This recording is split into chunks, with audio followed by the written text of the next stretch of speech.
Hey, Mike with Piner's Garage. We're back again today. Yesterday we had that snowstorm coming from Casper to Riverton, Wyoming, and the old Super Duty did a great job. Shoot, we were driving through, I don't know, a foot of snow, blizzard-like conditions, whiteout conditions, couldn't see. Got the lander, and South Pass was closed.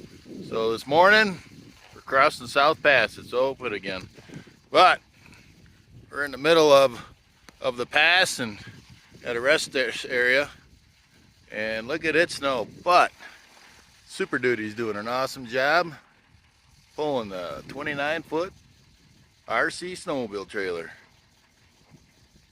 We're gonna keep on going.